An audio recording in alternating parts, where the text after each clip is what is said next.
So today I've got the honor of being in this amazing space where I get high, close and personal with people who do amazing work for us. They protect us globally, nationally, and for me it's an honor to sit next to someone who's doing such amazing work. So can you kindly introduce us to the Aviator podcast and just how the work you do, how long you've been in it, and what made you actually get into aviation altogether? Absolutely. So I'm WO1 Curtis. I'm a 153 Mike, a UH-60 Mike pilot. The current aircraft we're actually sitting in is a multi-role aircraft. It performs all sorts of critical operations that the military can utilize. So I was originally enlisted in the Army, went straight out of high school, joined right at 18. Yeah. And I was a crew member for the aircraft originally for about 7 years. And then I decided I wanted to go be a pilot. So I got my flight packet, got accepted, went through flight school, and now I have the opportunity to fly this amazing aircraft in all sorts of environments. And I've been doing this for about 1.5 years out of flight school now. And what you've always wanted to? Has it always been a career dream for you? Yeah, so for career-wise, I was a real little kid living in Germany many, many years ago now. Yeah. And I remember I was at my dad's work, and a Army Black Hawk landed and pulled up to the ramp. I remember going up to the pilot and asking him, I was like, "What is it?" He told me it was a Black Hawk. I thought it was the coolest thing ever. Yeah. And I was 6, 7 years old. I thought it was the coolest thing ever. He's like, "Hey, you can go sit in the front seat." So I got to sit in the front seat, and ever since that moment on, I told myself I was going to be a pilot. I was going to get to go flying. And I grew up Air Force, so convincing my mom to go Army, and she didn't like it, but here I am, 10 years in, and in the Army. I've had such an amazing experience in the military. Some days are more rough than others, but I would say for the most part of my career, it's been an amazing experience. I get the opportunity to fly this as much as I can, and just as often as I'm able to. So thank you for to ask me these questions. This is Trinity's goal does to have an opportunity to stand in front of people doing some challenging work. Yep. So I really treat this opportunity, and thank you so much for saying yes. Okay. So thanks. So the first question I'm going to ask is your work. So aviation requires precision under pressure. What personal or team practices help you stay mentally sharp and mission ready, especially during demanding operations? So a lot of team practices that we actually do in Army aviation include a lot of crew briefing and a lot of chair flying. So our crew briefs usually cover over mental stressors, anything from from exhaustion, being tired, how people have eaten, how they sleep, how much sleep you get, stuff like that. Usually it's all covered in our crew briefs, and then we also constantly do it throughout our flight. So for example, I'll be in the front seat, I'll have my pilot with me, or my flight command, and I'll sit there and I'll ask him, be like, "Hey sir," or we're on a first name basis. For example, Jeff up there, I'll be like, "Hey Jeff, how are you feeling?" So it's constant checkup and making sure that we're all good. Especially when we start doing long flights, and at night is usually the most critical. It's a lot harder and more demanding on the pilot. So it's definitely the exhaustion is a huge one. So we'll definitely be constantly checking up on each other to make sure we get through the flight too. Yeah, I love that. The check-ins. That's simple. Yeah, constant check-ins, and it can be something simple.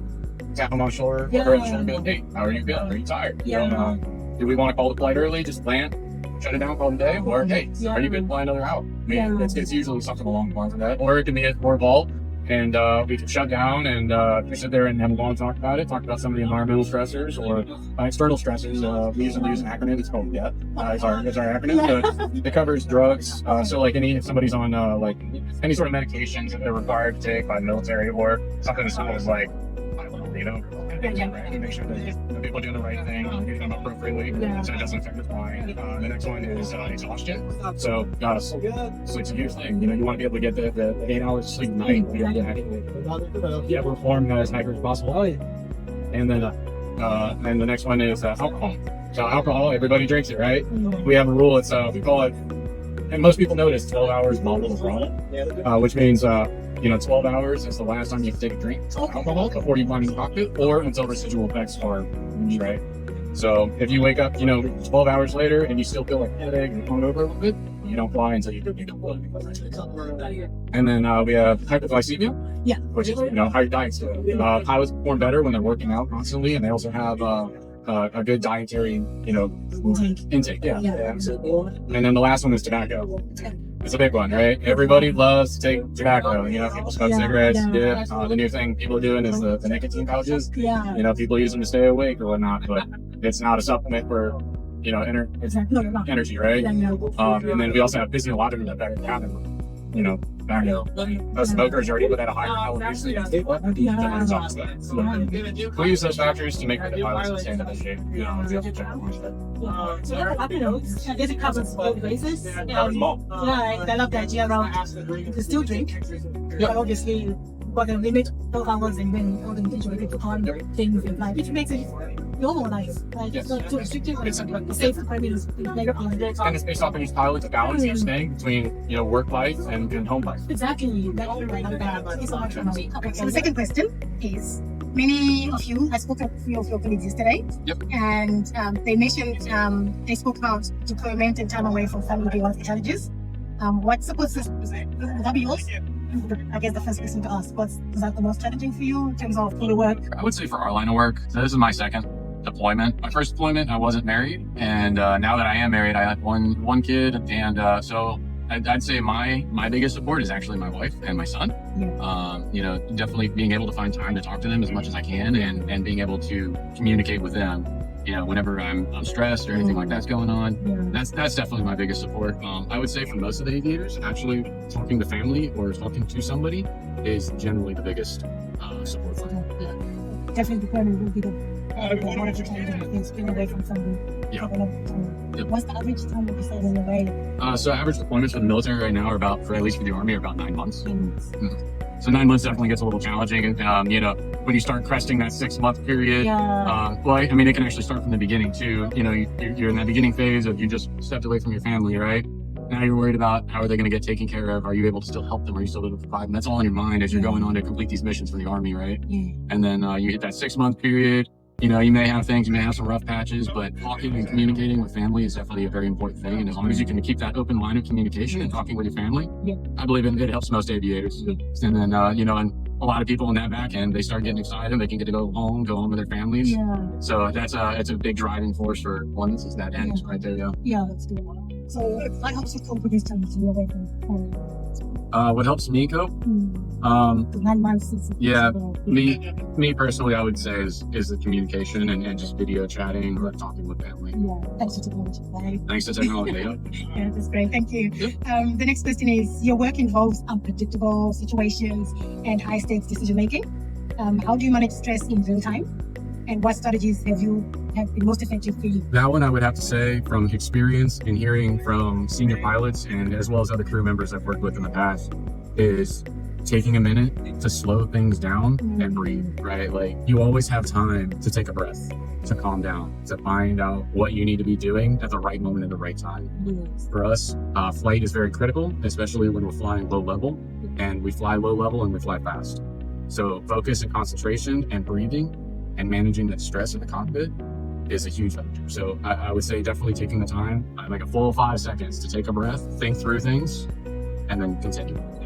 That's good. That's huge because it sounds simple.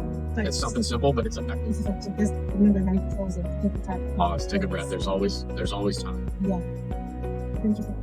And then the next one is, from your experience, what's the biggest mental or emotional challenge military aviators face that people outside the profession really understand? I would say the high stress, the high op tempo that we have. Our missions are daily.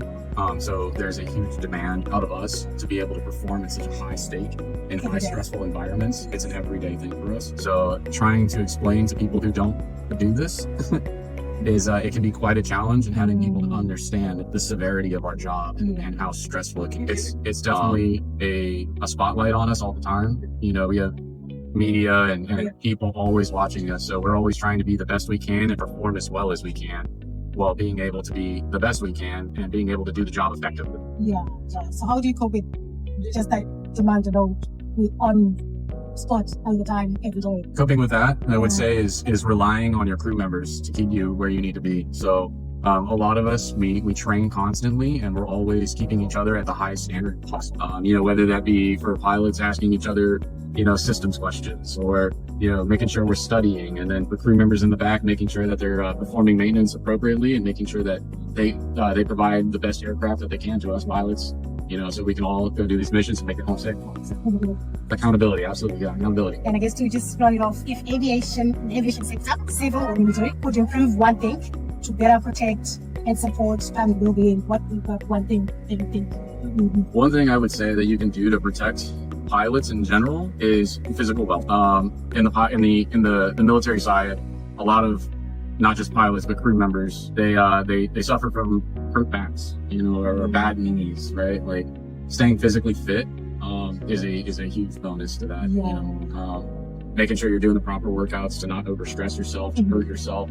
And that's a big thing in the military is we're always constantly working out, doing PT tests to make sure we're still physically fit. And as long as pilots are able to, just something as simple as stretching, are able to do that. And I think for civil side, that would also benefit a lot of pilots as well. Yeah. Made me think, because I would have thought something else, but you kind of say it's the physical side. Physical side, yes. A lot of it is mental, but a lot of it's also is physical. It's a high demand job for us, and on the body. On the body, yeah.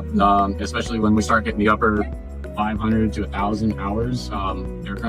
Helicopters, they vibrate a lot, so you can feel it, in your joints and your spine, and eventually it'll take a toll on you. So being able to be able to physically cope with that, it's a huge thing for us. Yeah. So how do you cope with that? Me, I work out every day. Yeah.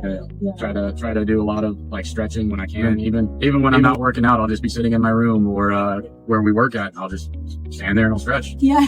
Yeah, that's a good one. That's cool. Okay, thank you so much. Yeah.